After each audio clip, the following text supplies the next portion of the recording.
For 2,000 years, the world of Attack on Titan was haunted by a single name, Ymir Fritz.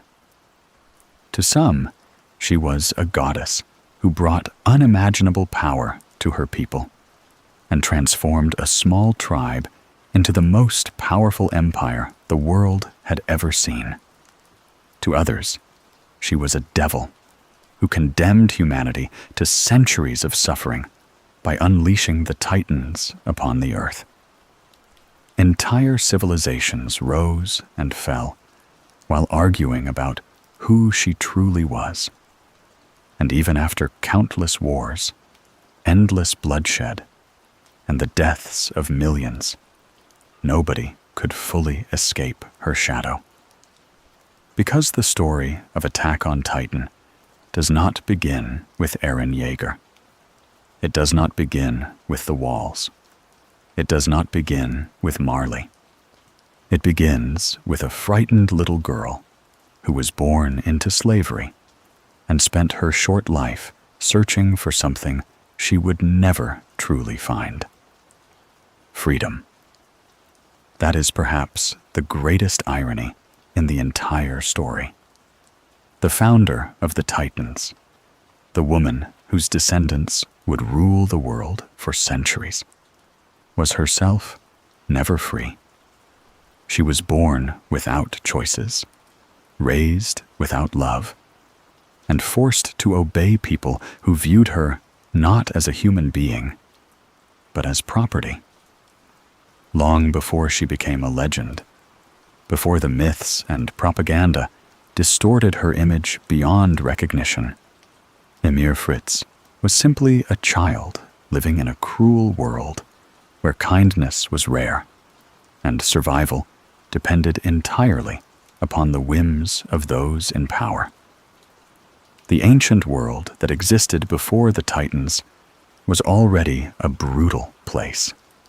Small tribes fought endlessly over land, resources, and influence. Warfare was common, and the weak were often enslaved by the strong. Among these groups was a tribe known as the Eldians, a people who, at that point, held no special place in history. They were not rulers. They were not feared. They were simply one of many groups struggling to survive in a violent and unforgiving age. Their king, however, was a man named Fritz, and King Fritz was cruel. The stories passed down through history often focus on his ambition, his military achievements, or the empire he eventually created. But at the heart of his character lies something much simpler and much darker. He believed that power justified everything. Mercy was weakness. Human lives existed to serve his desires, and anyone beneath him could be discarded without remorse. This worldview shaped not only his reign, but the fate of the entire world for the next 2,000 years. Ymir grew up under this man's rule. She was not his daughter. She was not his equal. She was not even treated as a person. She was a slave among many others, living in fear and learning from an early age that survival often meant obedience. The world gave her very little reason to hope for something better. Every aspect of her existence was controlled by people stronger than herself. And over time, she accepted this suffering so completely that the idea of freedom began feeling almost impossible to imagine. This quiet acceptance of pain would become one of the most tragic aspects of her life. Because even after obtaining unimaginable power, Ymir would continue behaving like a prisoner. Long before the Titans existed, long before Eldia became an empire, The foundations of that tragedy were already taking shape. One day, something happened that changed everything. A pig escaped from its enclosure. The event itself was insignificant, yet within a society built upon fear and punishment, even the smallest mistake demanded consequences. King Fritz demanded to know who was responsible. Nobody spoke. Nobody defended themselves. The slaves remained silent, because silence often felt safer than honesty. Eventually, the blame fell upon Ymir. Whether she truly freed the pig hardly matters. What matters is what happened next. King Fritz offered her no mercy. Instead, he released her into the wilderness and ordered his soldiers to hunt her for sport. The scene is one of the most heartbreaking moments in Attack on Titan, because Ymir does not run with confidence or determination. She runs in terror, barefoot and alone, pursued by men who see her life as meaningless. She desperately searches for somewhere to hide in a world that has never shown her kindness. And then she falls. Deep within an ancient tree, beneath roots older than recorded history, Ymir encounters something mysterious. Even now, the exact nature of this being remains uncertain. Some call it the source of all living matter. Others believe it was a primordial life form that existed long before humanity. Its appearance is strange, almost alien, and its intentions remain completely unknowable. Yet the moment it comes into contact with Ymir, history changes forever. Her body transforms. Her spine stretches unnaturally. An enormous skeletal creature rises from the earth. And for the first time in human history, a Titan is born. From that moment onward, nothing would ever be the same. Ymir suddenly possessed power beyond imagination. She could reshape landscapes, crush armies, and alter the balance of the world through sheer force alone. The frightened slave girl, who once fled for her life, had become the most powerful being alive. Most stories would treat this moment as liberation. Attack on Titan does not, because Ymir does not use her power to escape. She returns. She kneels before King Fritz. She continues serving the man who enslaved her. This decision has fascinated and disturbed fans for years because it appears so irrational from the outside. Why would someone with godlike power willingly remain a slave? Why would she obey the person responsible for her suffering? Why would she spend her life serving a man who never loved her? The answer is devastating. Ymir had lived her entire life without love, without freedom, and without any sense of self-worth. She did not know how to exist outside the role forced upon her since childhood. Even after gaining limitless power, she remained emotionally trapped by the chains she had carried all her life. And so, instead of destroying the world that hurt her, she helped build an empire that would conquer nations, an empire that would dominate the world for nearly 2,000 years, an empire whose history would be written in blood, hatred, and endless war, all because one frightened little girl, desperate to be loved, never learned how to be free. And the tragedy of Ymir Fritz was only just beginning. After gaining the power of the Titans, Ymir Fritz became the most powerful being the world had ever seen. Yet she remained one of the most tragic figures in the history of Attack on Titan. This contradiction lies at the heart of her story and explains why her life continues to haunt every major event in the series. She possessed the strength to destroy kingdoms, reshape entire landscapes, and overthrow anyone who stood against her. But none of that power could free her from the invisible chains she had carried since childhood. Ymir returned to King Fritz. This decision has puzzled viewers ever since the truth about her past was revealed, because from the outside, it appears incomprehensible. She had every reason to hate the man who enslaved her. He had hunted her like an animal, treated her life as disposable, and shown her no kindness whatsoever. Yet when she gained unimaginable power, she did not seek revenge. She did not flee. She did not create a life of her own. Instead, she knelt before him. The answer to this mystery is painfully human. Ymir was not emotionally free simply because she became physically powerful. She had spent her entire life being treated as property, and years of abuse had shaped the way she understood herself.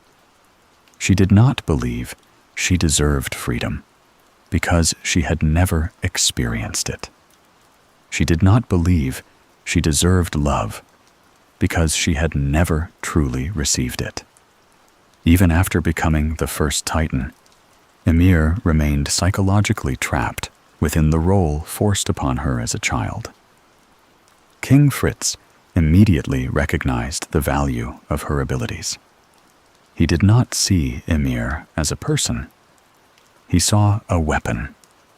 With her Titan power, he began expanding the Eldian kingdom at an astonishing pace.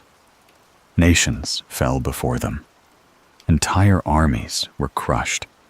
Roads were built. Mountains were leveled. And civilization itself began changing beneath the footsteps of the founding Titan. What had once been a relatively small tribe gradually transformed into an empire whose military strength seemed almost limitless. Ymir became the foundation of that empire. She fought wars for Fritz. She conquered his enemies. She built his roads and cultivated his lands. Every achievement associated with the rise of Eldia was built upon her labor, yet she never received the dignity or affection that should have accompanied such sacrifices. King Fritz praised her usefulness, but usefulness is not love. He valued her strength, but valuing someone's abilities is not the same as valuing their humanity. This distinction is crucial because Ymir spent her entire life confusing the two. The tragedy of her story is not that she lacked power. It is that she desperately wanted affection from someone incapable of giving it. King Fritz eventually took Ymir as his wife, at least in name, and together they had 3 daughters, Maria, Rose, and Sheena. On paper, this might appear to be an improvement in her life, yet the reality remained deeply unsettling. Fritz never stopped viewing Ymir as a tool. Even after she gave him children, even after she helped him build the greatest empire the world had ever seen, his attitude toward her remained fundamentally unchanged. Ymir continued serving, continued obeying, continued sacrificing herself for someone who never truly cared for her. This emotional dependence would ultimately define her entire existence. Years later, during yet another conflict, an assassin attempted to kill King Fritz by throwing a spear in his direction. Ymir could have allowed the king to die. She had more than enough power to save herself and walk away forever. She could have chosen freedom in that moment. Instead, she threw herself in front of the spear. The scene is heartbreaking because it reveals how little Ymir valued her own life. She willingly sacrificed herself for a man who had spent years exploiting her. Even as she lay dying, Fritz did not mourn her as a beloved partner. He mourned the loss of her power. His reaction remains one of the coldest moments in the entire series. Standing over Ymir's body, King Fritz ordered his daughters to consume her remains so that the power of the Titans would not disappear. He commanded his own children to eat their mother, and they obeyed. This horrifying act changed history forever. Ymir's power did not vanish with her death. Instead, it was divided among her descendants, eventually giving birth to the 9 Titans that would dominate the world for centuries. The Founding Titan, the Attack Titan, the Colossal Titan, the Beast Titan, and the others all trace their origins back to this moment of unimaginable cruelty. Even in death, Ymir was not allowed to rest. Her suffering simply changed forms. This may be the most tragic aspect of her story. When Ymir died, her consciousness did not disappear. Instead, she became trapped within the mysterious realm known as the Paths, a place existing beyond time where all subjects of Ymir remain connected. For 2,000 years, she remained there alone, silently constructing titans from sand whenever her descendants required them. 2,000 years. Think about the enormity of that number. Empires rose and collapsed. Wars began and ended. Entire civilizations disappeared. Generations lived their entire lives without ever knowing her suffering. And all the while, Ymir remained trapped, continuing to serve descendants of the same king who had enslaved her. She never rebelled. She never abandoned her duties. She never escaped. This is why calling Ymir the founder of the Titans feels strangely incomplete. She was not simply the first Titan. She was the first victim, the first person trapped within a cycle of obedience so powerful that even death could not break it. For 2,000 years, the Titan curse spread across the world because Ymir remained unable to let go of the emotional chains binding her to Fritz. The wars, the hatred, the rise of Marley, the fall of Eldia, and eventually the story of Eren Jaeger all grew from the same tragedy. A lonely child searching for love, a child who gained the power of a god, but never learned how to live for herself. And as her daughters inherited her abilities, and the Eldian Empire continued expanding across the world, humanity would soon discover that the greatest power in history often carries the greatest curse. With Ymir Fritz at his side and the power of the Titans under his control, King Fritz began building an empire unlike anything the world had ever seen. What had once been a small tribal kingdom suddenly possessed a military advantage so overwhelming that resistance became almost meaningless. Entire nations that had fought wars for generations found themselves helpless against a single titan whose strength surpassed every weapon humanity had created. In only a few decades, the balance of power that had defined the ancient world collapsed completely. And from those ruins arose the Eldian Empire. To the Eldians, this was the beginning of a glorious age. To everyone else, it was the beginning of a nightmare. King Fritz wasted no time expanding his territory. Wherever opposition emerged, Ymir was sent to crush it. Massive fortifications that had taken years to construct were reduced to rubble in moments. Armies, numbering in the tens of thousands, disappeared beneath the footsteps of the founding Titan. Cities surrendered before battles even began, because the sight of Ymir alone was often enough to destroy any hope of victory. Yet despite her overwhelming strength, Ymir herself remained painfully unchanged. She did not conquer for her own ambitions. She did not seek wealth, fame, or power. Everything she accomplished was done for King Fritz, a man who continued viewing her as a tool rather than an equal. This contradiction sits at the center of the Eldian Empire's origins, because the greatest civilization in history was built upon the suffering of someone who never truly benefited from her own achievements. As Eldia expanded, King Fritz grew increasingly ambitious. Conquest was no longer enough. He wanted permanence. He wanted a legacy that would endure long after his death. Most importantly, he wanted the power of the Titans to remain within his bloodline forever. When Ymir died, and her daughters consumed her remains, Fritz immediately recognized the implications of what had occurred.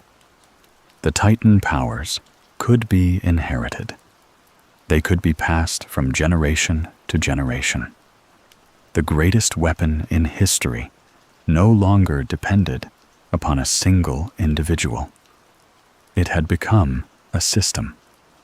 From that moment onward, the future of the world changed completely.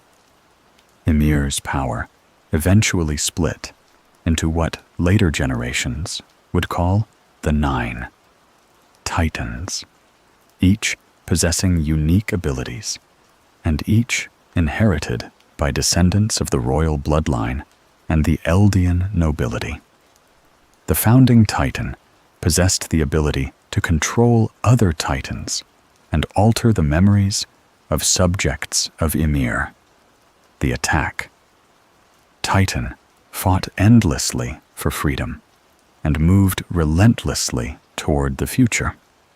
The colossal Titan wielded destructive power on a scale capable of annihilating entire cities. The Beast Titan, the Female Titan, the Armored Titan, the Jaw Titan, the Cart Titan, and the War Hammer Titan each developed distinct abilities that transformed warfare forever. No other civilization possessed anything remotely comparable. The Eldian Empire suddenly controlled living weapons whose power surpassed all conventional armies. Nations that resisted were conquered. Their territories were absorbed into the empire. Their populations became subjects of Eldian rule, and in many cases, their histories were rewritten to fit the interests of their conquerors. This is where the story becomes complicated, because for centuries, historians inside and outside the world of Attack on Titan have debated the true nature of the Eldian Empire. Marley teaches that Eldia was an unimaginably cruel regime, responsible for genocide, ethnic cleansing, and centuries of oppression. According to Marleyan history, the Titans brought only suffering, and Eldian rulers used their power to dominate the world through terror. The Eldian restorationists tell a different story. They argue that Eldia brought order to a chaotic world, developed infrastructure, advanced civilization, and united many peoples under a single empire. They claim Marley exaggerated Eldian atrocities in order to justify its own discrimination centuries later. The truth, as is often the case in history, probably lies somewhere between these extremes. There is little doubt that the Eldian Empire committed terrible acts. Conquest, on such a massive scale, inevitably produced suffering. Entire cultures disappeared beneath Eldian rule. Countless lives were lost during wars of expansion. The Titans themselves were terrifying weapons, capable of destruction on a scale that ordinary armies could never match. At the same time, empires throughout history have often justified violence by claiming to bring peace and stability. Eldia was no exception. Roads connected distant regions. Cities prospered under imperial administration. Trade expanded. Technology advanced. For many Eldians, the empire represented progress and prosperity. For many others, it represented fear. This divide would shape world politics for centuries, because while Eldians viewed themselves as heirs to a great civilization, conquered peoples remembered generations of subjugation. Their resentment did not disappear simply because decades passed. It endured. Stories of suffering were passed from parents to children. Hatred slowly accumulated across generations, growing stronger with each passing century. This growing resentment was especially powerful within Marley. Once a defeated enemy crushed beneath Eldian rule, Marley spent generations waiting for an opportunity to reclaim its independence. While Eldia enjoyed its golden age, Marley quietly nurtured dreams of revenge, preserving stories about past injustices and teaching future generations never to forget who had conquered them. Neither side realized how dangerous these memories would eventually become, because hatred rarely disappears on its own. It grows. It changes shape. And if left unresolved for long enough, it can reshape the course of history. Meanwhile, the Eldian Empire continued expanding, reaching heights no civilization had ever achieved before. The 9 Titans became symbols of authority and prestige. Noble families inherited these powers and established dynasties whose influence stretched across continents. The royal family stood at the center of this vast empire, protected by strength that seemed almost divine. To the outside world, Eldia appeared invincible. Its armies were unmatched. Its titans were unstoppable. Its rulers believed their dominance would last forever. History, however, has a habit of humbling even the greatest empires. The seeds of Eldia's eventual downfall were already beginning to grow, hidden beneath centuries of prosperity and concealed by the illusion that overwhelming power could guarantee eternal peace. While the empire celebrated its victories, rivalries emerged within its own ruling families. Ambitions clashed among the inheritors of the 9 Titans, and old hatreds quietly waited for the moment when the strongest empire in history would finally begin to fracture from within. When Ymir Fritz died, the power she carried did not disappear with her. Instead, it fractured into 9 separate titans, each inheriting a portion of her abilities, and each destined to shape the fate of the world for nearly 2,000 years. This event became one of the most important turning points in the history of Attack on Titan, because it transformed a single, all-powerful being into a system of inherited power that would influence politics, warfare, and human civilization for countless generations. The 9 titans were not simply weapons. They were symbols of authority. They were the foundation of the Eldian Empire, and they would eventually become the cause of its destruction. Each titan possessed unique abilities that reflected different aspects of Ymir's original power. The founding titan stood above the others, possessing the terrifying ability to control pure titans, alter the memories of subjects of Ymir, and influence the very biology of the Eldian people. As long as the founding titan remained in royal hands, the Eldian monarchy possessed a form of authority unlike anything else in human history. Entire populations could be manipulated without realizing it, and the line between political leadership and absolute control gradually disappeared. The Attack Titan represented something entirely different. Unlike the founding Titan, which symbolized authority and order, the Attack Titan embodied resistance and the pursuit of freedom. Its inheritors possessed an unusual trait that made it unique among all the 9 titans. Through the mysterious paths connecting every subject of Ymir, Attack Titan users could glimpse memories from future inheritors.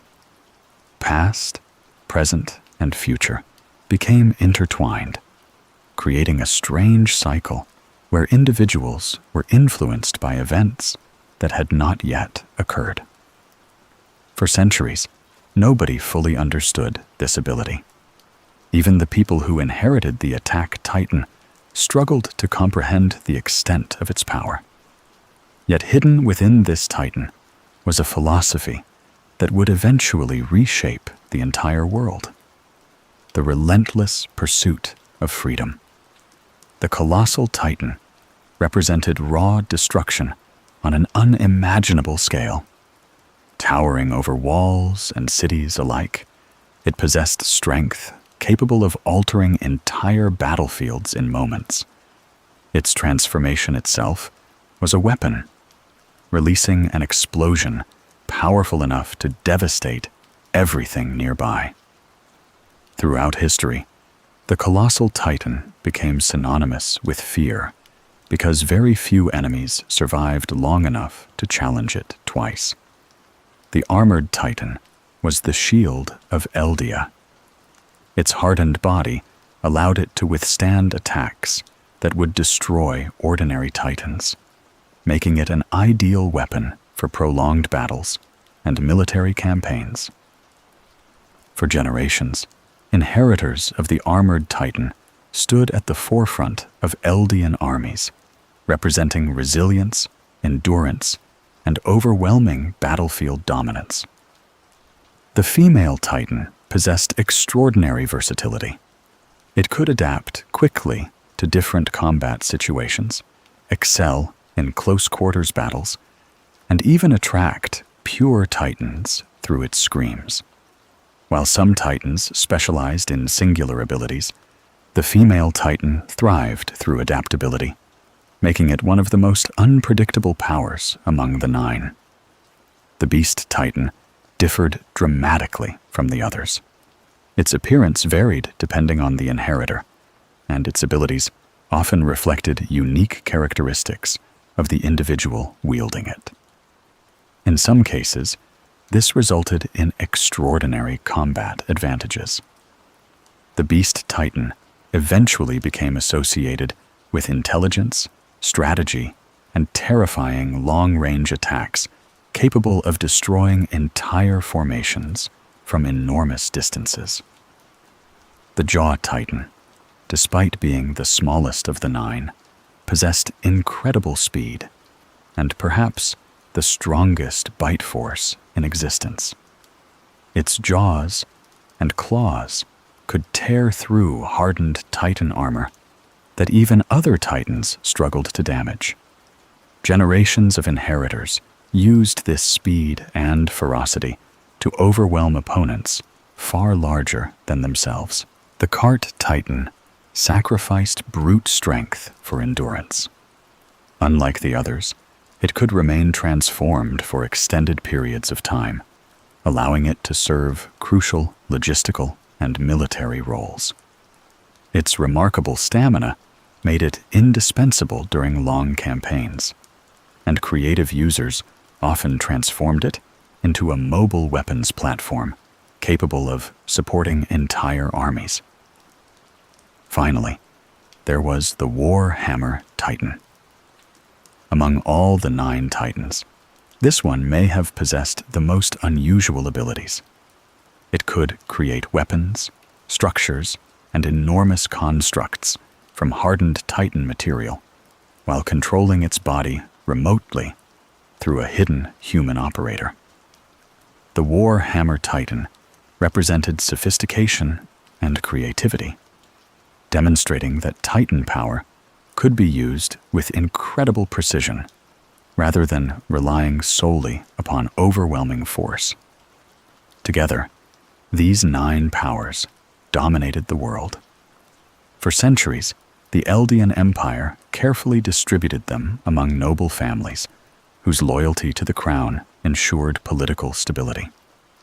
These families gained immense influence because inheriting one of the 9 Titans meant inheriting extraordinary prestige as well. Their bloodlines became symbols of power, and maintaining control over these Titans gradually became one of the most important political concerns within the empire. At first, this system appeared remarkably successful. The 9 Titans protected Eldia. They expanded its territory. They preserved its dominance over rival nations. But hidden beneath this success was a dangerous weakness. Power shared among many people inevitably creates competition. Ambition grows. Rivalries emerge. And even the strongest alliances can fracture when enough power is at stake. Over generations, the families inheriting the 9 Titans developed competing interests. Political disagreements became more serious because every faction controlled extraordinary military power. The same abilities that had allowed Eldia to conquer the world slowly began threatening its internal stability. History is filled with examples of empires destroyed by external enemies. The Eldian Empire would discover a far more painful truth. Sometimes, the greatest threat comes from within. This danger became increasingly obvious as centuries passed. Noble houses fought for influence behind the scenes. Alliances shifted. Suspicion grew between families that had once cooperated. The Titans remained powerful, but the unity that had made Eldia unstoppable slowly began eroding. Meanwhile, outside the empire, conquered nations watched patiently. They remembered centuries of oppression. They remembered wars they had lost, and they waited. Among these defeated peoples, none were more determined than Marley. For generations, Marley had lived beneath Eldian rule while nurturing dreams of freedom and revenge. They studied their oppressors carefully, waiting for the moment when cracks would appear within the empire that once seemed invincible. And eventually, that moment would come.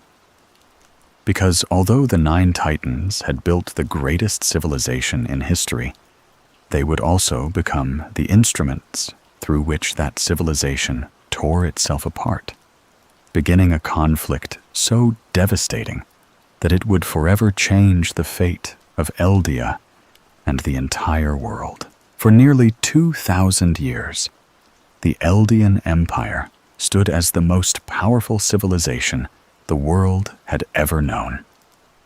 Its armies conquered continents, its noble families controlled the 9 Titans, and its influence stretched farther than any kingdom before it.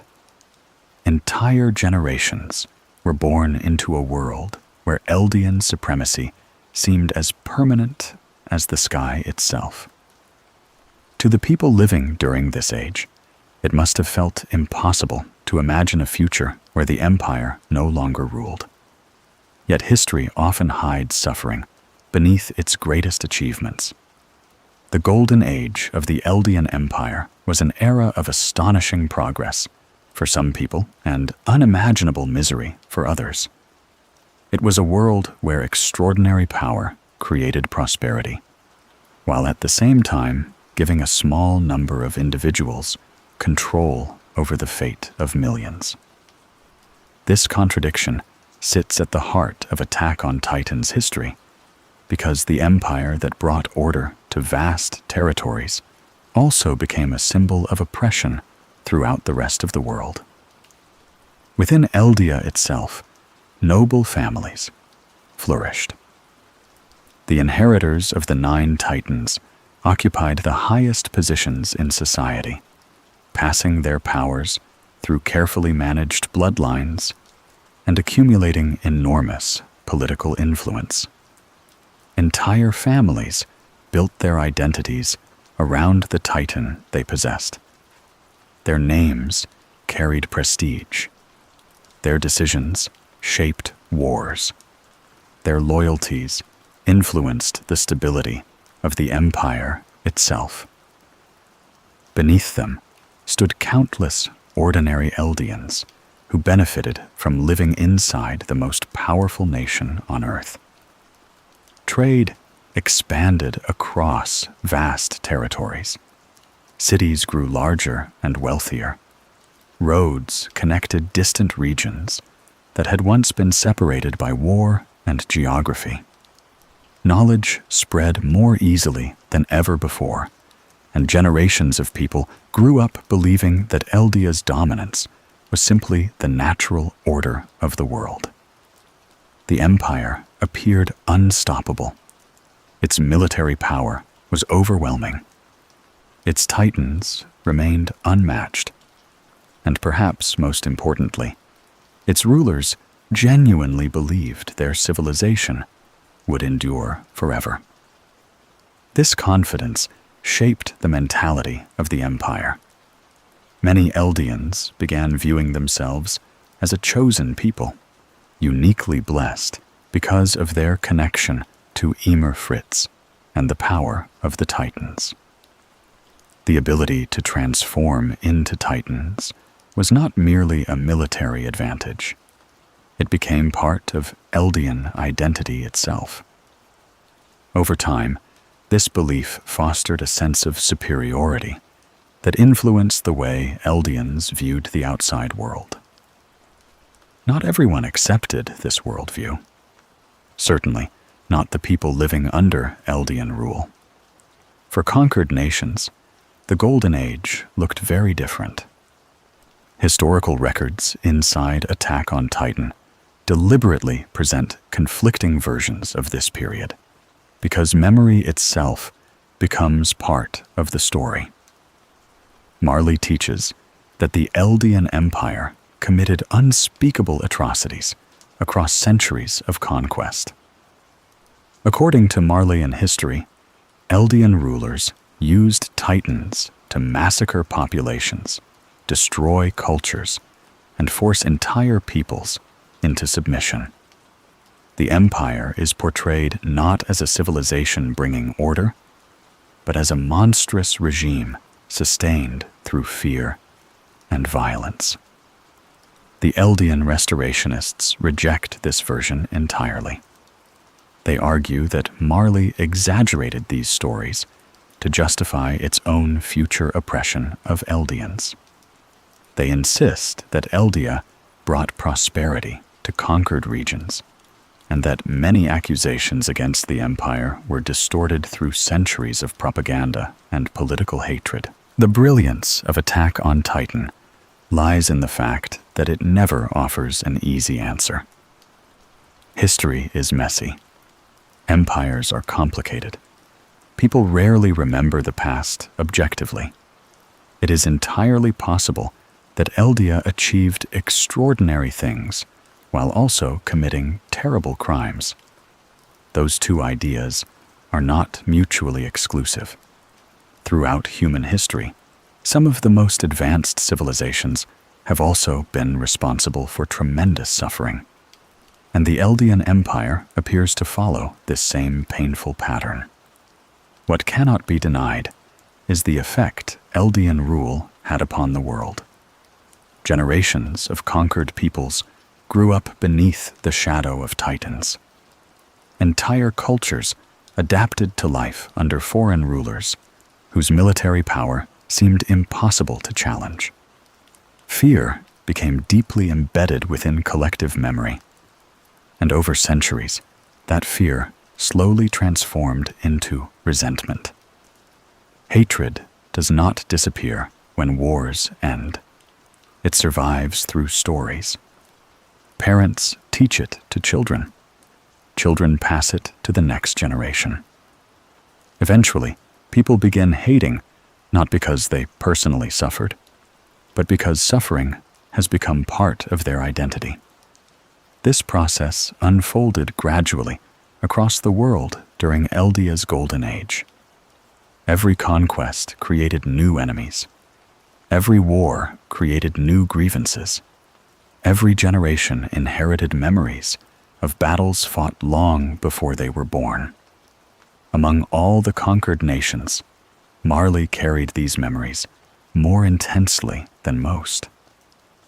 Marley had once been a proud civilization in its own right before being defeated by Eldia. Although generations passed beneath imperial rule, Marley never completely abandoned its desire for freedom. Its people adapted, survived, and waited patiently for an opportunity to reverse their fortunes. That opportunity seemed impossible for a very long time. The 9 Titans remained firmly under Eldian control. The royal family retained enormous authority. The empire's military strength discouraged rebellion before it could even begin. Yet the greatest threats to powerful empires rarely emerge from external enemies alone. They emerge when internal divisions begin weakening the structures that once appeared unshakable. And the Eldian Empire was slowly changing. The noble families inheriting the 9 Titans grew increasingly ambitious. Rivalries that had once been manageable became more serious as generations passed. Political alliances shifted.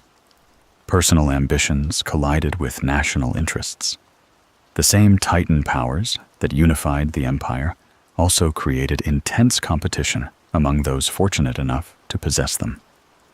Over time, these tensions grew impossible to ignore. Families that once cooperated began distrusting one another.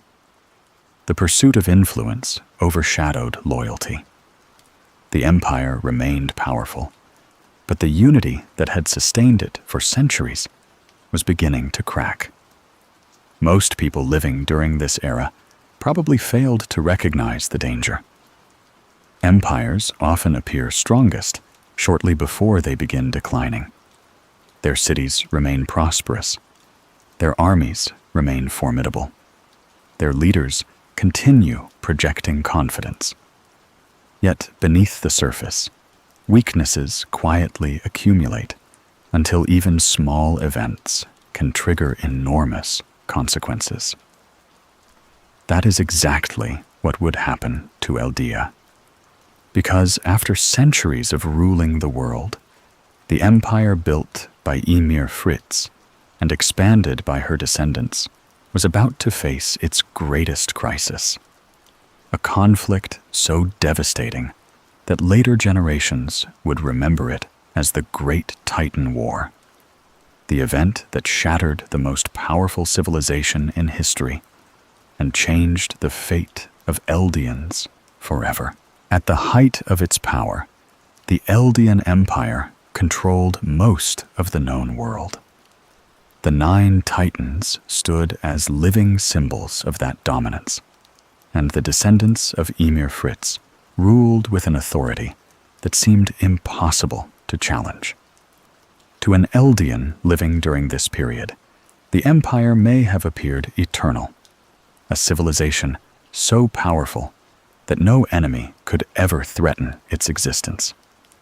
Yet far beyond the palaces of the royal family and the territories governed by Titan houses, another story was quietly unfolding, one built upon resentment, humiliation, and a hatred that would survive for centuries. That story belonged to Marley. Before Eldia became an empire, Marley had been one of its greatest rivals. It possessed its own proud history, its own culture, and its own ambitions for the future. But after Ymir Fritz obtained the power of the Titans, and King Fritz began his campaign of conquest, Marley was eventually defeated and absorbed into the expanding Eldian realm. From that moment onward, Marley ceased to be an independent power, and instead became one of many nations living beneath Eldian rule. The consequences of this defeat lasted for generations. Children were born into a world where the Eldians stood above everyone else. The descendants of Ymir possessed abilities that ordinary humans could never challenge, and the military superiority granted by the Titans made rebellion seem almost impossible.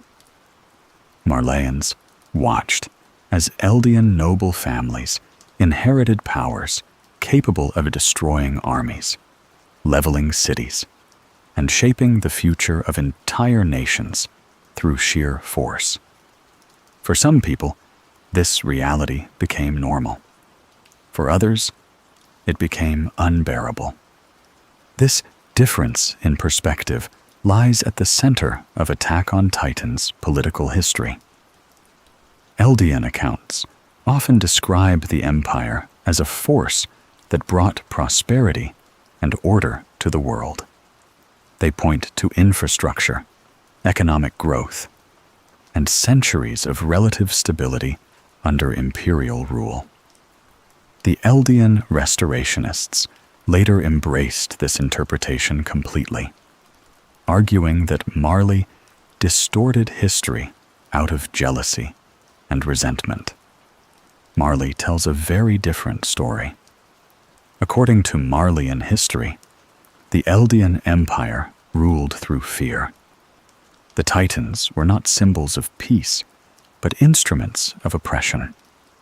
Entire populations were forced into submission, cultures were erased, and generations lived beneath rulers who viewed themselves as inherently superior because of the blood flowing through their veins. The truth is difficult to determine. Attack on Titan intentionally avoids giving a simple answer because history itself is one of the story's central themes. Every nation remembers its victories differently. Every empire writes stories that justify its actions. Every defeated people preserves memories of suffering that may grow stronger as generations pass. What matters most is not which version is perfectly accurate. What matters is that Marley believed its own story. And belief is often more powerful than facts. As the centuries passed, resentment became deeply embedded within Marleyan society. Families told stories about life before Eldian rule. Parents taught their children about ancestors who had lost their freedom. Historians preserved tales of conquest and humiliation, ensuring that even people born centuries later would continue carrying emotional wounds inherited from the distant past. This hatred matured slowly. It did not disappear with time. It became stronger. Every generation added its own frustrations to the collective memory of the nation. Even Marleyans, who had never personally suffered under cruel rulers, could still feel the weight of history pressing upon them. Their identity became inseparable from the desire to reclaim dignity and reverse the balance of power that had defined the world for so long. Meanwhile, inside the Eldian Empire, very few people recognized how dangerous this resentment had become. That blindness is one of the greatest weaknesses powerful empires often develop. When a civilization dominates the world for long enough, it begins assuming its position is natural and permanent. The fears of conquered peoples become easy to dismiss. Their anger becomes background noise. Their ambitions seem unrealistic because the gap in power appears too great to overcome. The Eldians fell into this trap. They believed the 9 Titans guaranteed eternal supremacy. They believed the empire was too strong to fail. They believed no enemy could challenge a civilization protected by descendants of Ymir Fritz. History would prove them wrong, because while Marley remained militarily inferior for centuries, it was learning something incredibly important. Empires do not always collapse because of external enemies. Often, they collapse because they begin fighting among themselves. And that is exactly what started happening within Eldia. The families inheriting the 9 Titans gradually developed competing ambitions. Political rivalries intensified as generations passed. Noble houses sought greater influence within the empire, and the relationships that had once united Eldia began weakening beneath the weight of pride, greed, and distrust. The Titans remained powerful. The empire remained wealthy. But unity was slowly disappearing. Marley watched these developments carefully. It understood that defeating Eldia through direct confrontation remained impossible. But it also understood that divided enemies are far easier to defeat than united ones. So Marley waited patiently, preserving its hatred while preparing for an opportunity that might never come. Eventually, that opportunity arrived.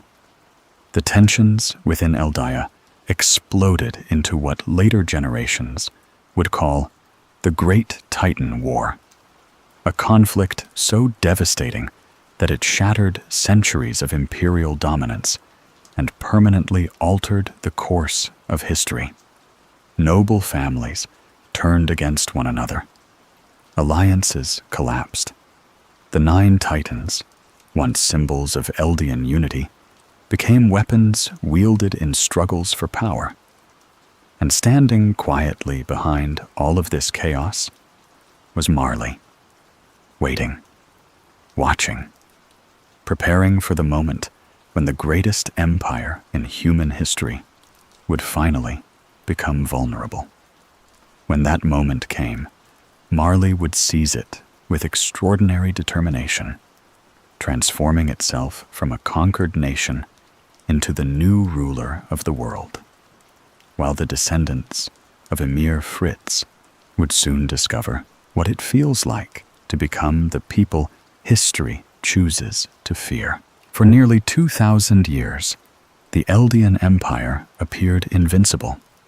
Its rulers possessed the 9 titans, weapons so powerful that no ordinary army could hope to oppose them. Its territories stretched across vast regions of the world. Its noble families wielded influence that transcended generations, and the descendants of Ymir Fritz stood at the center of a civilization that had dominated humanity for centuries.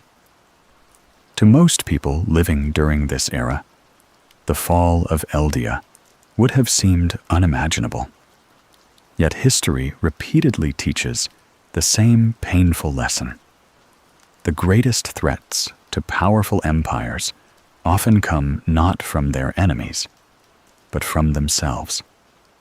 This is the story of the Great Titan War.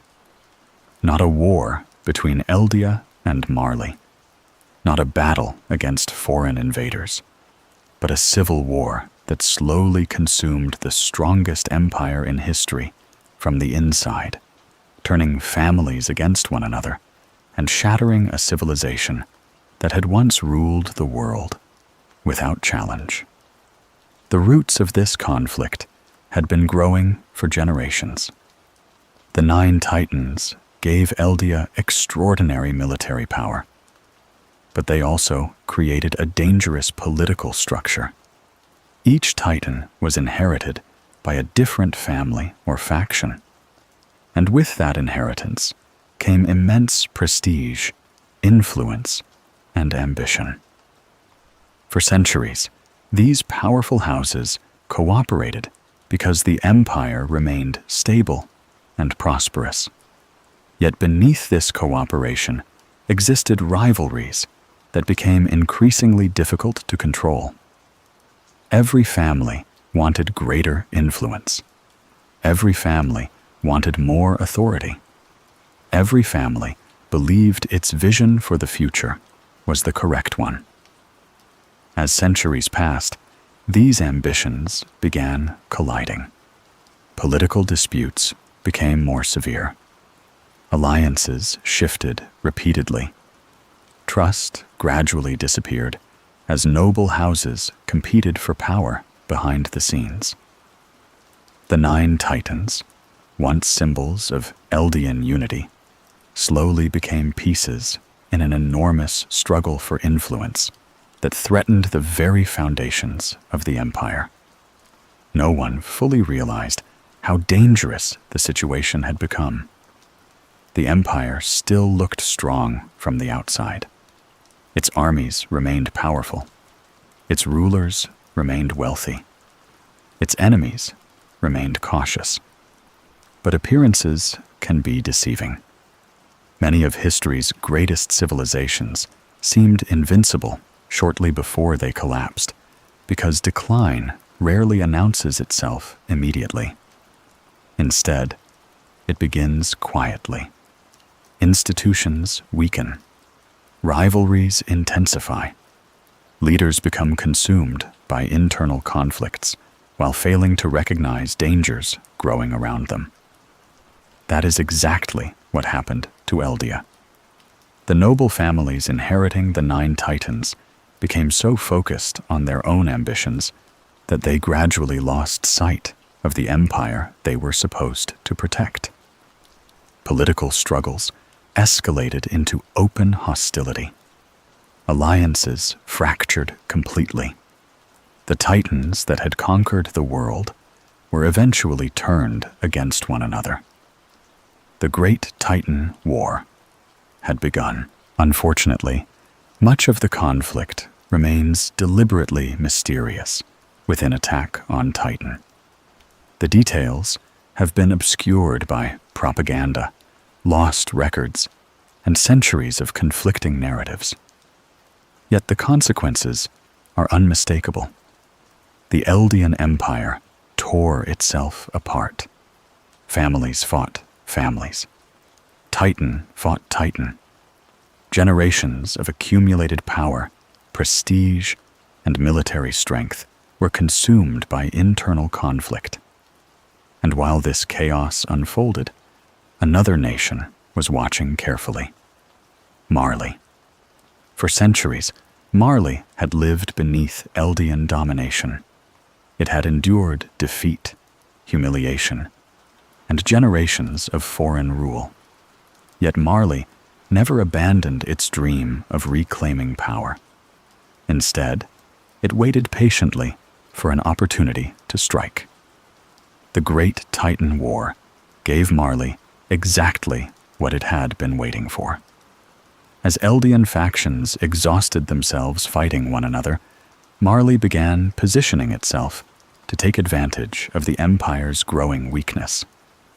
The once powerless nation that had spent centuries beneath Eldian rule suddenly found itself witnessing something extraordinary.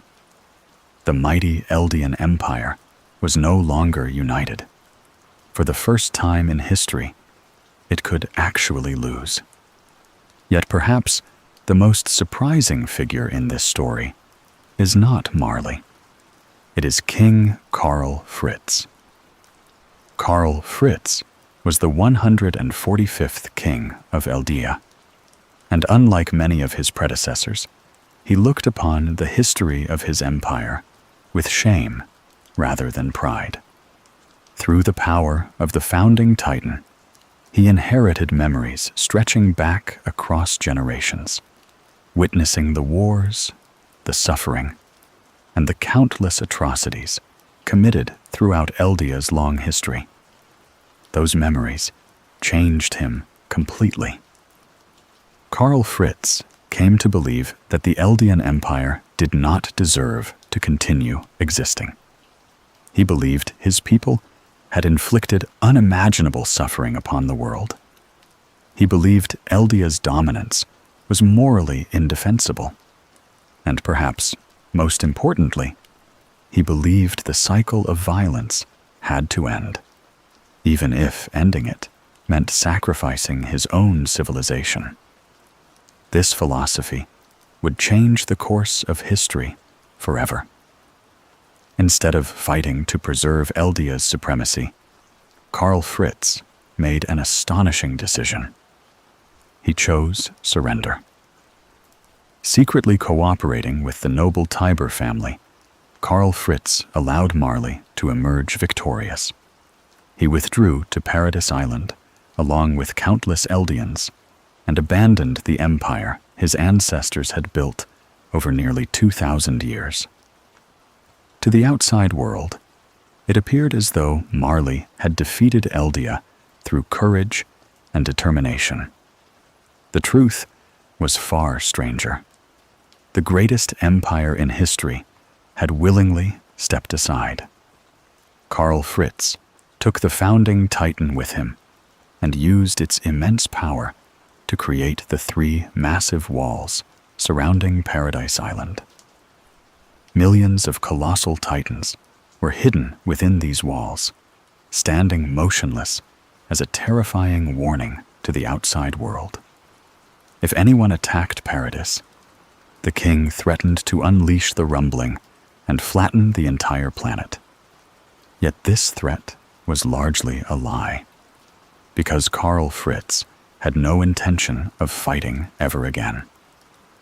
Overwhelmed by guilt, he created the vow-renouncing war, a restriction binding future royal inheritors of the founding Titan and preventing them from using its power aggressively. He erased the memories of most Eldians living inside the walls and created an entirely new society, one that believed humanity beyond the walls had already been wiped out. In a single generation, the Eldian Empire disappeared. The nation that ruled the world for 2,000 years became a distant memory. Marley inherited global power. The descendants of Ymir became prisoners on an isolated island. And the history of Titans entered a new and tragic chapter.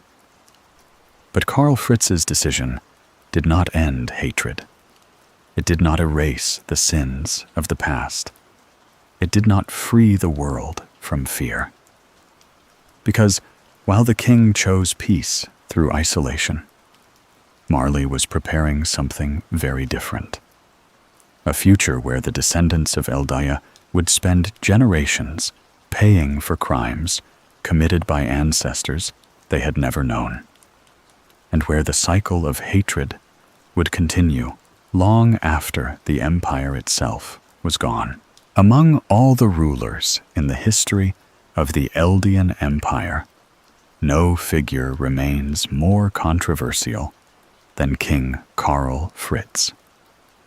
Some view him as a compassionate man who finally ended centuries of conquest and gave the world a chance to heal from the horrors of Titan warfare. Others see him as a coward who abandoned his people, erased their memories, and condemned future generations to suffer for crimes they never committed. Even within the world of Attack on Titan, his legacy remains deeply contested because his decisions changed the course of history in ways that continue to divide people long after his death. What makes Karl Fritz so fascinating is that, unlike many rulers driven by ambition or pride, he was motivated primarily by guilt. When Karl inherited the founding Titan, he also inherited the memories of countless generations that came before him. Through those memories, he witnessed the long and bloody history of the Eldian Empire in a way that no ordinary person ever could. He saw the wars fought in the name of expansion. He saw the suffering inflicted upon conquered peoples. He saw how the Titans had transformed the world into a place where fear and violence repeated themselves endlessly across centuries. Those memories broke him. While previous kings embraced Eldian supremacy as something natural and justified, Karl Fritz came to believe that the empire itself was morally indefensible. He no longer viewed Eldia as the rightful ruler of humanity. Instead, he saw his nation as the source of unimaginable suffering, a civilization whose power had brought misery to countless people across the world. This belief shaped every decision he made. Rather than preserving the empire his ancestors had built, Karl Fritz decided to bring it to an end. This decision was extraordinary because he possessed the founding Titan, the single greatest power in existence. He could have crushed his enemies. He could have strengthened Eldia's control over the world. He could have forced peace through overwhelming strength. Instead, he chose surrender. Not because he was weak, but because he believed Eldia no longer deserved victory. Working secretly with the Tiber family, an influential Eldian house that would later become immensely powerful within Marley, Karl Fritz orchestrated one of the greatest political deceptions in history. Together, they created the story of the Marleyan hero Helos, presenting him as the man who helped overthrow the Eldian Empire and liberate humanity from centuries of oppression. The truth was very different. Marley did not defeat Eldia through military superiority. Karl Fritz willingly stepped aside. He abandoned the empire. He renounced war, and he chose exile over conquest. Alongside many Eldians, Karl Fritz traveled to Paradise Island, an isolated land far from the rest of the world. There, using the immense power of the founding Titan, he created the three enormous walls that would later become known as Wall Maria, Wall Rose, and Wall Sheena. These walls were unlike anything humanity had ever seen. Towering impossibly high into the sky, they appeared to be massive fortifications built to protect the people living inside them. Yet hidden within the walls was a terrifying secret. They were not constructed from ordinary materials. Instead, Karl Fritz used countless colossal titans to form their structure, creating an army of unimaginable size that remained dormant beneath layers of hardened titan flesh. This hidden army became the foundation of his greatest threat. Karl Fritz warned the outside world that if Paradis Island were ever attacked, the titans within the walls would awaken and unleash the rumbling, marching across the earth and destroying every civilization beyond the island. The threat was terrifying, and for many years, the world believed it completely. Yet Karl Fritz never intended to carry it out. This is where his philosophy becomes especially tragic. Although he created a weapon capable of destroying humanity, he also bound himself and future inheritors of the founding Titan with what became known as the vow renouncing war. Any member of the royal family inheriting the founding Titan would inherit Karl Fritz's ideals as well, losing the ability to use its power aggressively, regardless of the circumstances.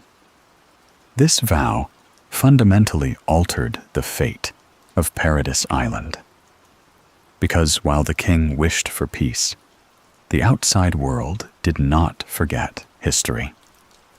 Marley still feared the Titans. The nations conquered by Eldia still carried memories of suffering. Hatred remained alive. Karl Fritz hoped isolation would protect his people from these old conflicts. But isolation cannot erase centuries of resentment. It can only delay the moment when that resentment returns. To strengthen this illusion of peace, Karl Fritz made another extraordinary decision. He erased the memories of most Eldians living within the walls. People forgot the existence of Marley. They forgot the history of the Eldian Empire. They forgot the Great Titan War. They forgot the outside world entirely. Instead, they came to believe humanity beyond the walls had been wiped out by Titans, and that they were the final remnants of civilization struggling to survive. Generations grew up accepting this lie as absolute truth. Parents taught it to their children. Schools reinforced it. Entire lives were built upon a false understanding of history. This deception created a strange kind of peace. People laughed. They built families. They dreamed about the future. Yet all of this existed within an enormous prison created by a king who believed his people deserved punishment for sins committed by their ancestors. This is why opinions about Karl Fritz remain so divided. Was he compassionate because he rejected conquest and sought peace? Or was he selfish because he imposed his guilt upon generations who had no responsibility for ancient crimes? The answer is difficult, because Karl Fritz himself was a deeply conflicted man. He wanted peace, but he achieved it through deception. He wanted to end violence, but he condemned his descendants to helplessness. He wanted to atone for history, but he forced innocent people to bear that burden alongside him. Perhaps the cruelest irony of all is that Karl Fritz's plan ultimately failed. The hatred he hoped would fade continued growing. Marley did not forgive Eldia. The world did not move on. And beyond the walls, nations spent generations preparing for the day they would finally destroy the descendants of Ymir Fritz forever.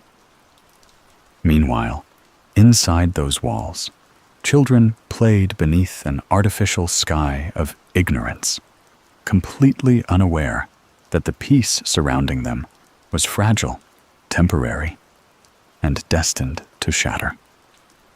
Among those children was a boy named Eren Jaeger, and his birth would eventually bring an end to everything Karl Fritz had tried to preserve.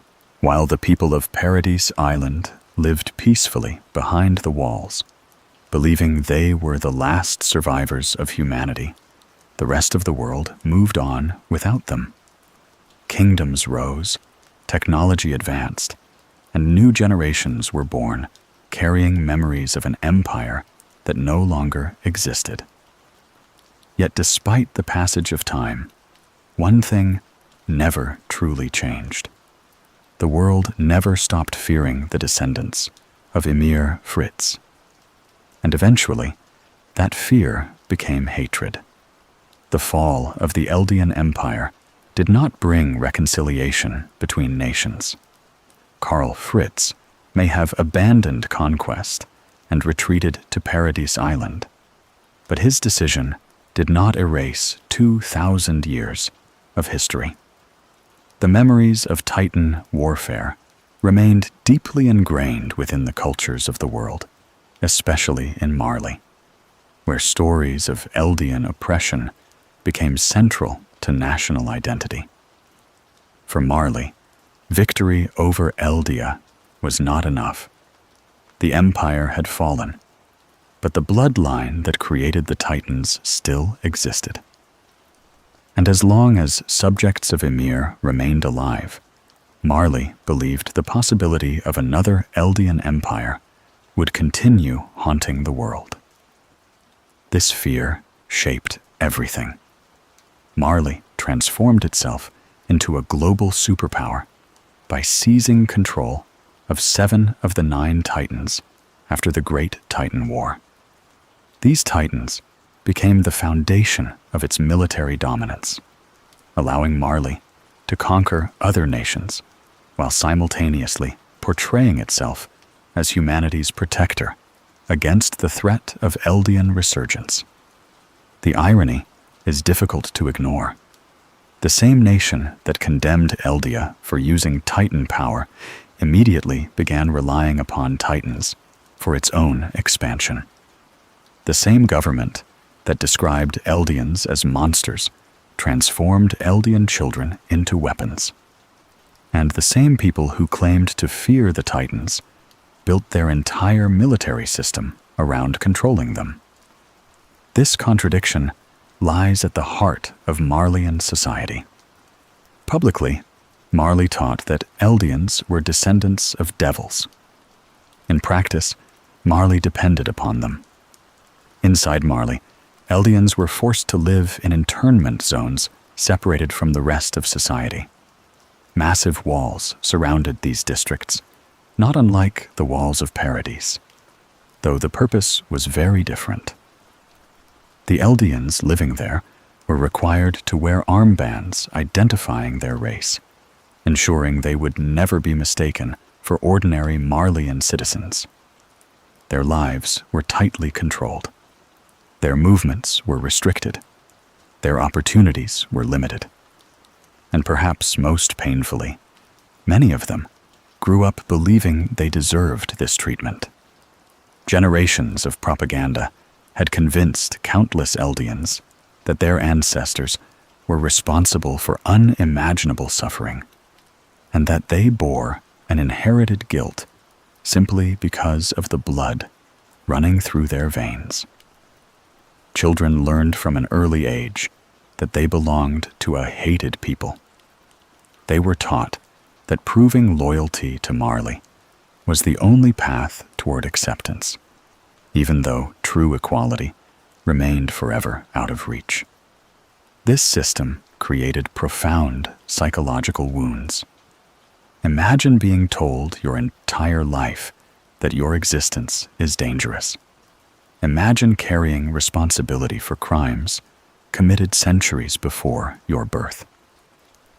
Imagine desperately seeking approval from a society that has already decided what you are.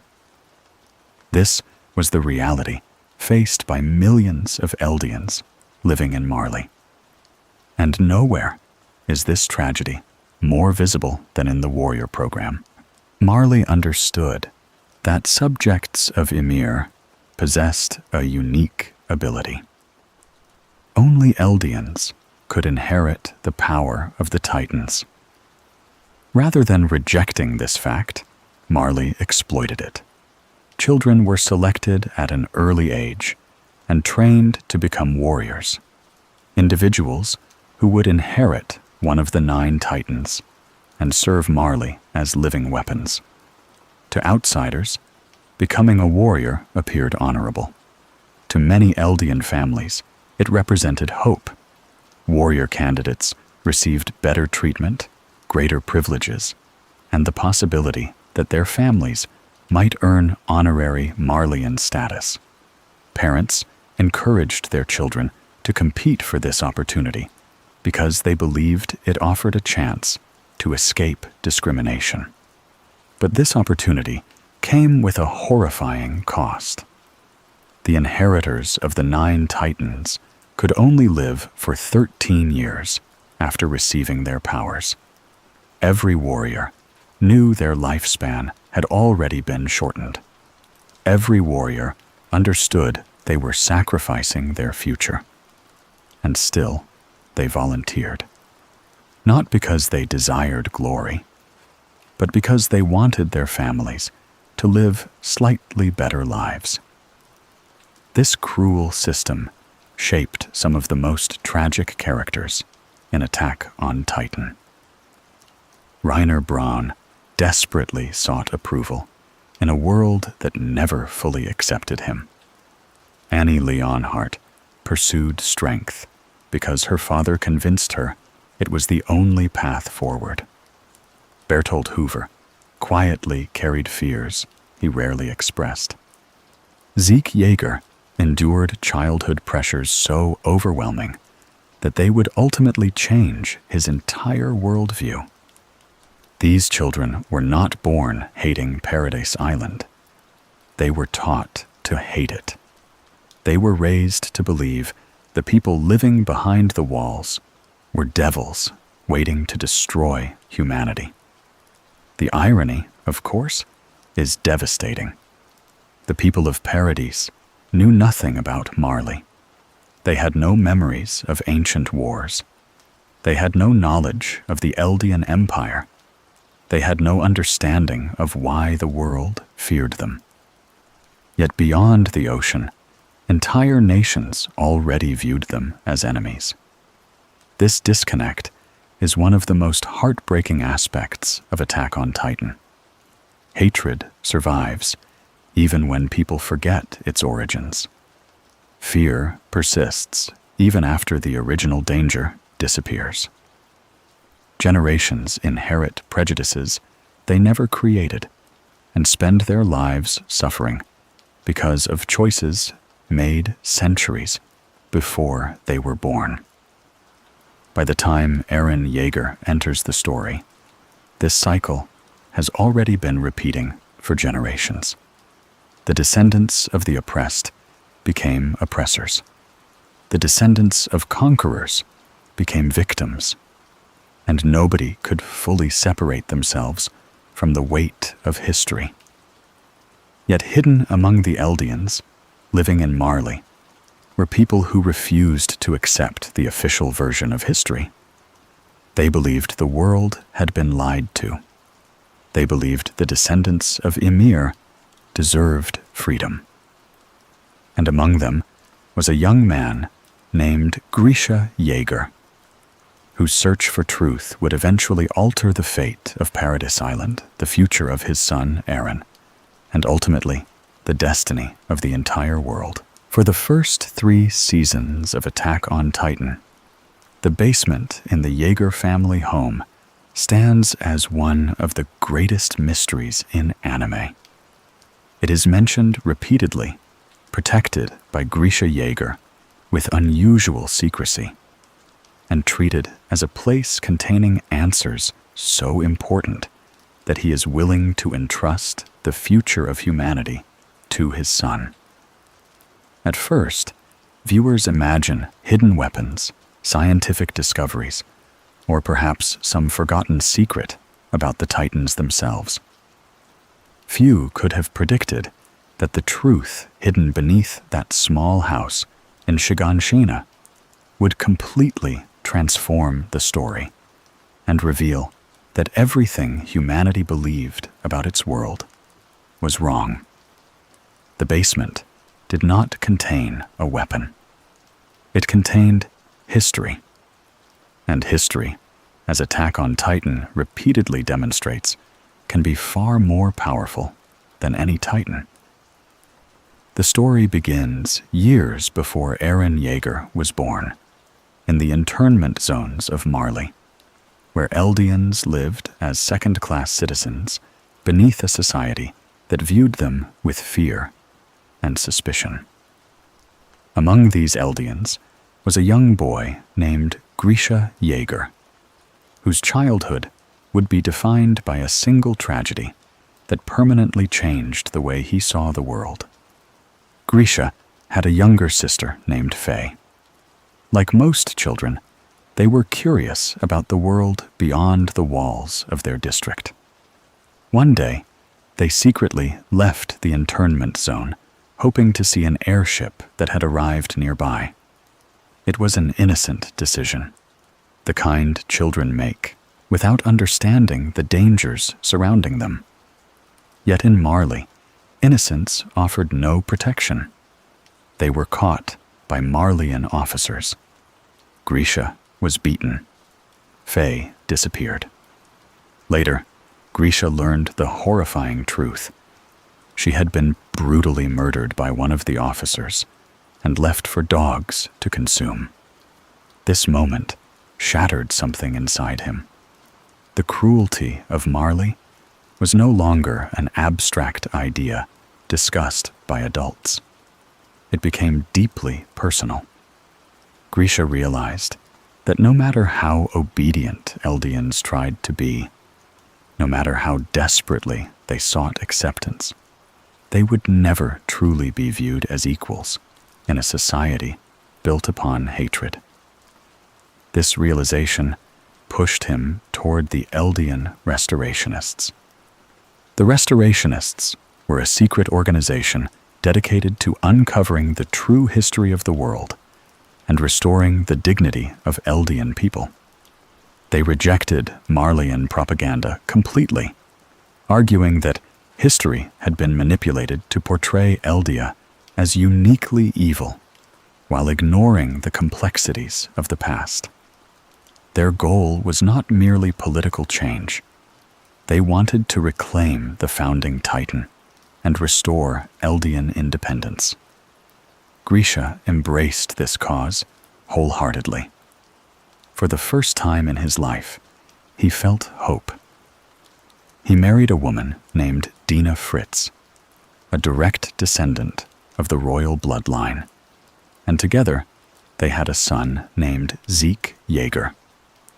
Grisha believed Zeke would become the key to restoring Eldia because his royal blood offered possibilities no one else possessed. Unfortunately, Grisha repeated one of the oldest mistakes in history. He began viewing his child as a tool for achieving his dreams. Rather than allowing Zeke to grow naturally, Grisha burdened him with expectations far beyond what any child should carry. He pressured him constantly, speaking endlessly about revolution, sacrifice, and the responsibilities he owed to his people. Zeke loved his parents, but he also feared disappointing them. The emotional weight became unbearable. Eventually, Zeke made a decision that would haunt Grisha forever. He betrayed the restorationists to Marley. Grisha, Dina, and the other members of the movement were arrested. Their dream collapsed overnight. The punishment awaiting them was horrifying. The captured restorationists were transported to Paradis Island, where Marley used Titan serum to transform them into pure Titans and abandon them beyond the walls. This is one of the cruelest ironies in Attack on Titan. The mindless Titans terrifying humanity for generations were not monsters born naturally.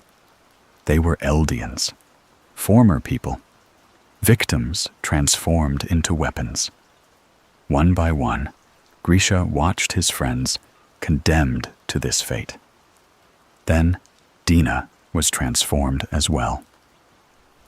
The woman he loved lost her humanity in an instant, becoming the smiling Titan that would one day kill his second wife, Carla Jaeger, creating a tragedy so cruel that it almost feels impossible to comprehend.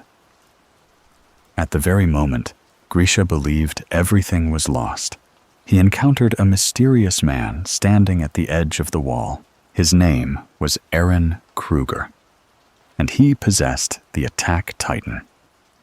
Kruger is one of the most fascinating characters in the series because he lived his entire life as a double agent. Publicly, he served Marley as an officer. Secretly, he spent years protecting Eldian restorationists and searching for someone capable of carrying his mission into the future. That person was Grisha. Kruger revealed truths that changed everything.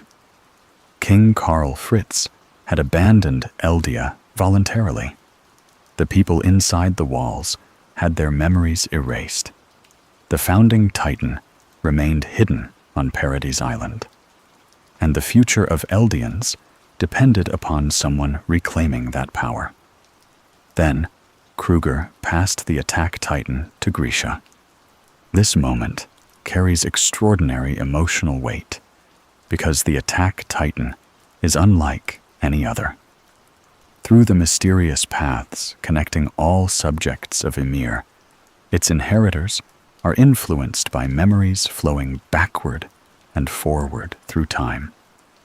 Kruger himself experiences fragments of events that have not yet happened, including memories belonging to Eren Jaeger, decades before Eren is even born.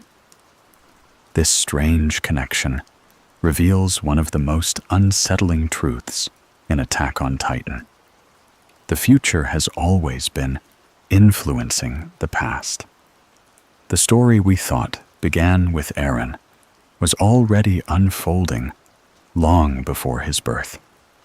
Grisha crossed the walls, carrying this burden. He built a new life. He married Carla. He had Eren. For a brief moment, he experienced the ordinary happiness that had been denied to him for so much of his life. Yet he never forgot his mission.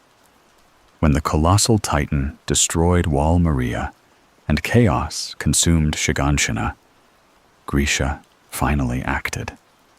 He confronted the Rice family, who secretly possessed the founding Titan, and after one of the most devastating moments in the series, he stole its power for himself.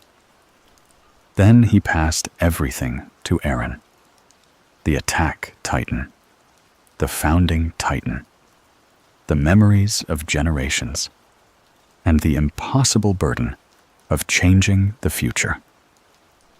Years later, when Eren, Mikasa, and Armin finally reach the basement, they discover books, photographs, and records revealing the truth of the world beyond the walls.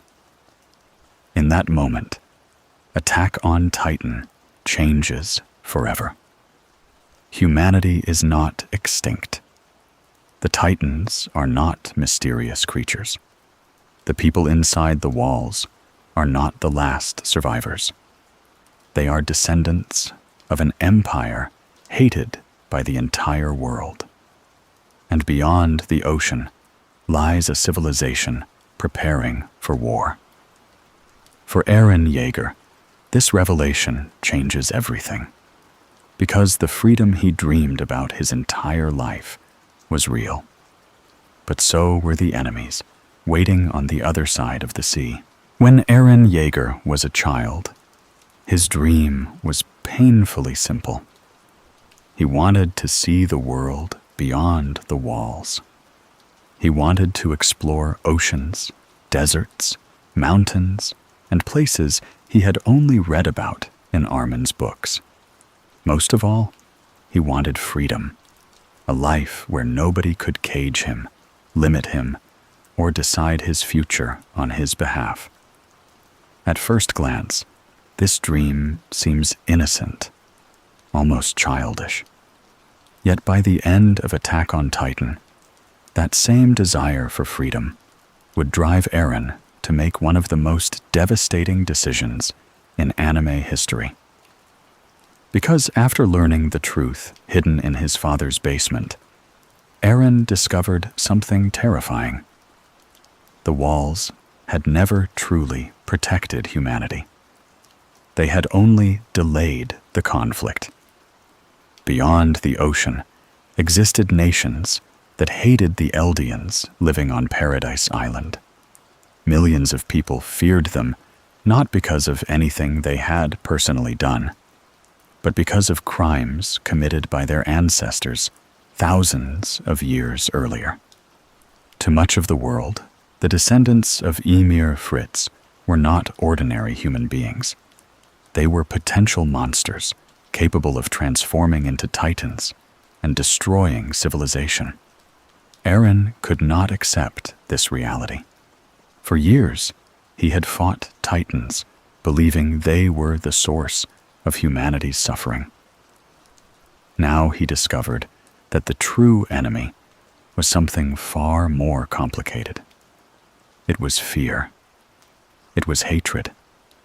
It was a cycle of violence passed from one generation to the next, growing stronger with every war and every tragedy.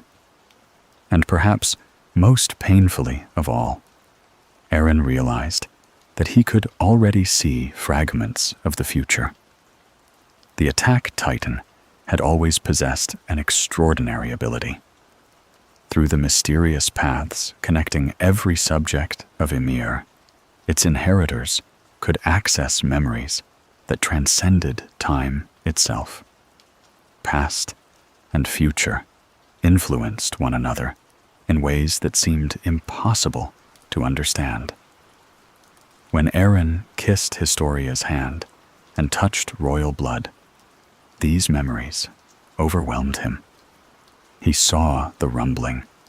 He saw oceans of blood.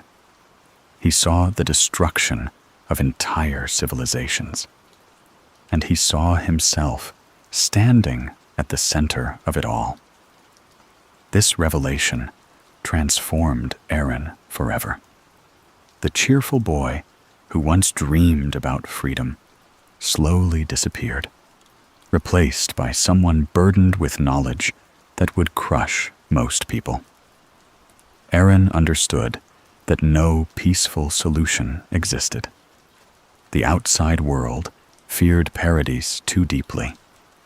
Diplomacy would fail. Hatred accumulated across 2,000 years could not simply disappear through goodwill and conversation. Sooner or later, someone would try to destroy Paradise Island. Eren decided he would act first. This decision remains one of the most controversial moments in modern anime because it forces audiences to confront impossible moral questions. Eren did not seek conquest for glory. He did not desire power for its own sake. He believed he was protecting the people he loved, even if achieving that goal required sacrificing almost everyone else.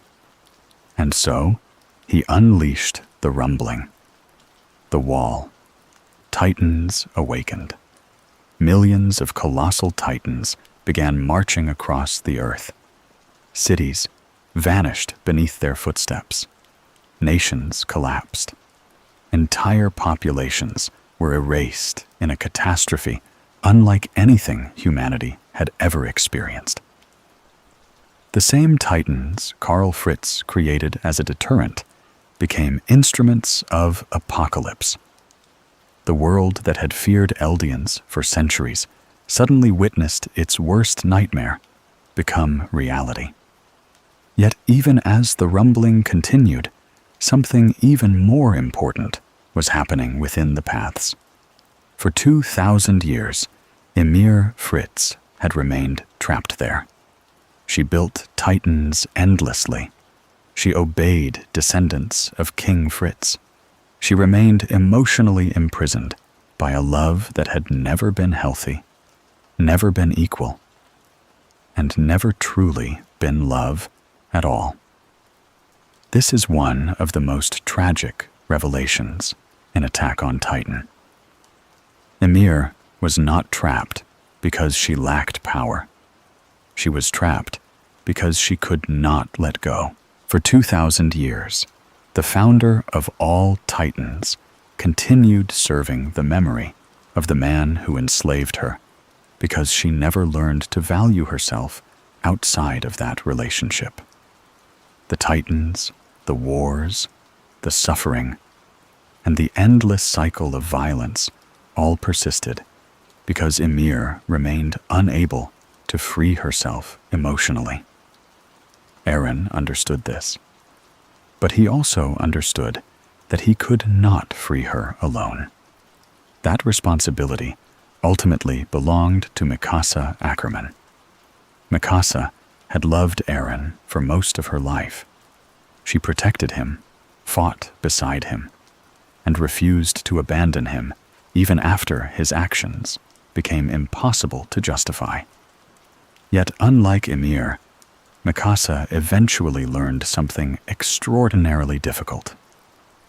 Love does not always mean holding on.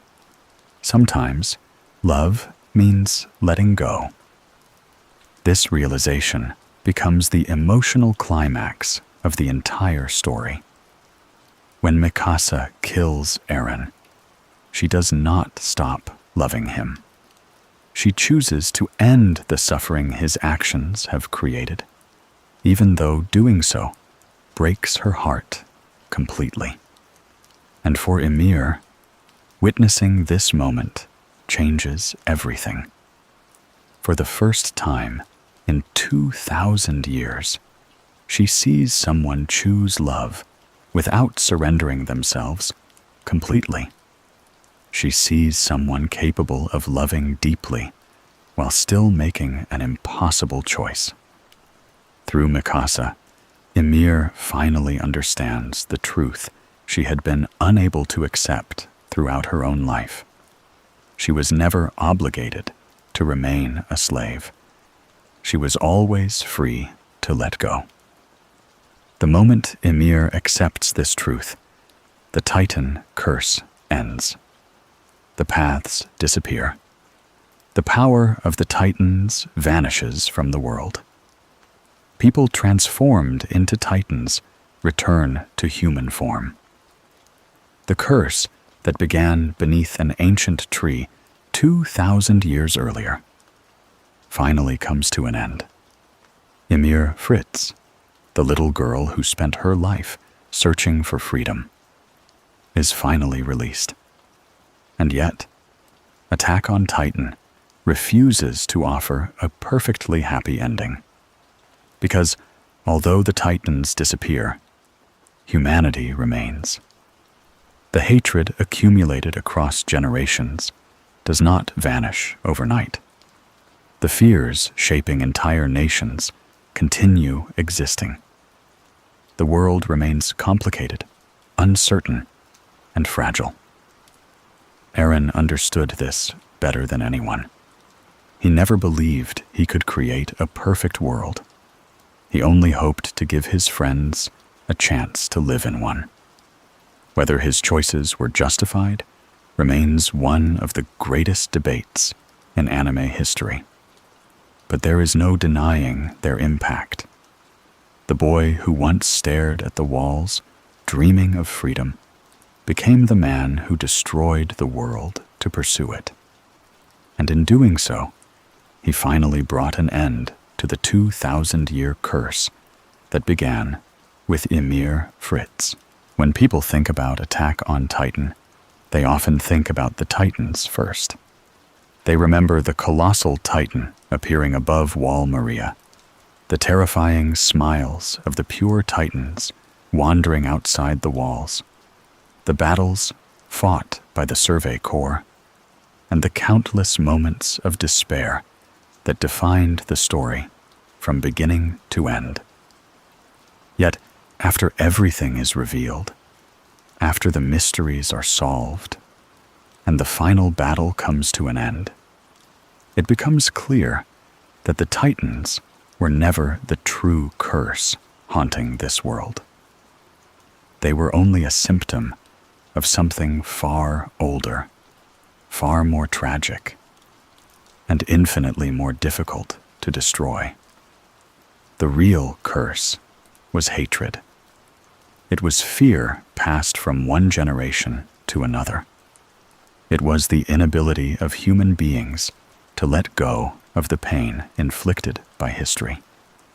And in many ways, that curse began long before Ymir Fritz ever entered the giant tree and obtained the power of the Titans. For 2,000 years, people fought one another, believing they were defending justice. The Eldian Empire justified conquest by claiming superiority and destiny. Marley justified oppression by claiming it was preventing history from repeating itself. Every nation, every ruler, and every generation found reasons to believe their violence was necessary. And with each passing century, those justifications became more deeply rooted within society, until hatred itself began to feel natural. This is what makes Attack on Titan such a powerful story. There are no perfectly innocent nations. There are no completely righteous civilizations. There are people shaped by fear, burdened by inherited memories, and trapped within systems created long before they were born. Children inherit the grudges of their parents. Entire societies define themselves through ancient conflicts. People become enemies, not because they personally hate one another, but because history has taught them that hatred is the safest way to survive. The tragedy of Ymir Fritz perfectly captures this idea. She began as a frightened child, searching for affection in a world that offered her none.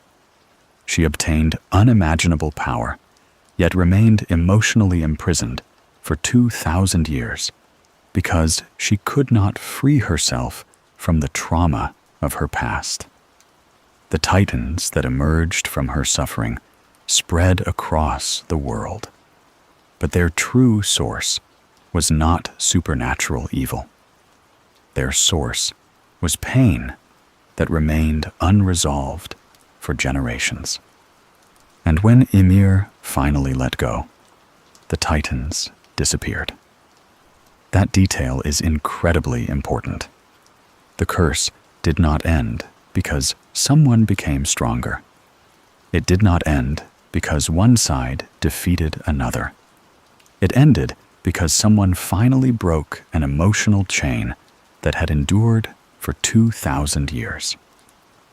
Yet even after the Titans vanished, Attack on Titan refuses to pretend that humanity has solved its deepest problems.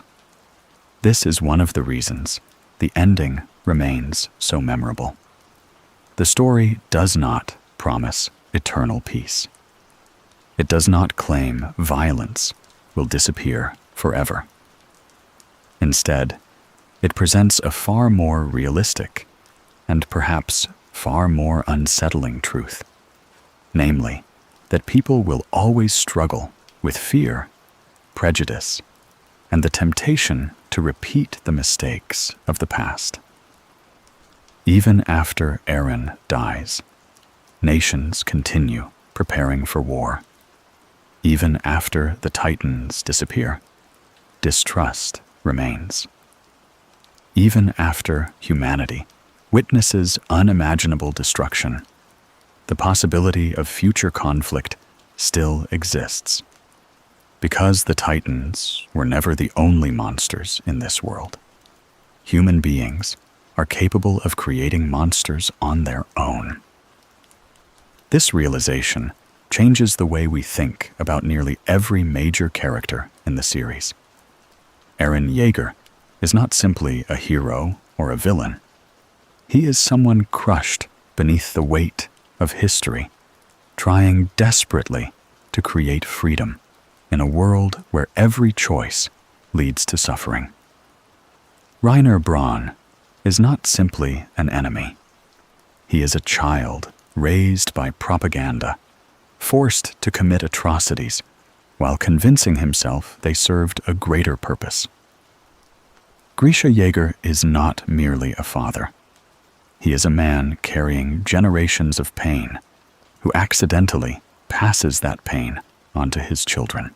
And Ymir Fritz is not a goddess. She is not a devil. She is a lonely girl whose suffering changed the world. Perhaps that is why her story remains so heartbreaking. Because despite possessing godlike power, despite becoming the founder of an empire and the ancestor of countless generations, Ymir's greatest wish was something painfully ordinary. She wanted love. She wanted connection. She wanted someone to choose her, not because of her power, but because she mattered as a person. For 2,000 years, she waited. And when she finally found the strength to let go, the world she created disappeared alongside her suffering. That image feels strangely beautiful. A frightened little girl beginning the story alone. And finally, after centuries of pain, finding peace. Perhaps that is the true ending of Attack on Titan. Not the fall of Marley. Not the destruction of the walls. Not even the death of Eren Yeager. But the moment one person finally escapes a cycle of suffering that had lasted longer than entire civilizations. Yet there is another lesson hidden beneath this ending. One that feels just as important today as it does within the world of the story. History matters. The pain of previous generations matters. The mistakes of the past matter. But they do not have to define the future forever. People always have a choice. They can continue inheriting hatred, or they can choose something different. That choice is difficult. Sometimes it feels impossible. But Attack on Titan asks us to believe it is still worth trying. Because without that hope, humanity remains trapped in its own version of the paths, endlessly repeating the same tragedies, while convincing itself that nothing can ever change. And perhaps that is why, long after the Titans disappear, and the final pages of the story come to an end, Attack on Titan continues resonating with millions of people around the world. Because beneath the battles, the mysteries, and the unforgettable characters lies a timeless warning about hatred, a meditation on freedom, and a simple but powerful belief that even after 2,000 years of suffering, the cycle can still be broken if people find the courage to let go of the past and choose a better future together.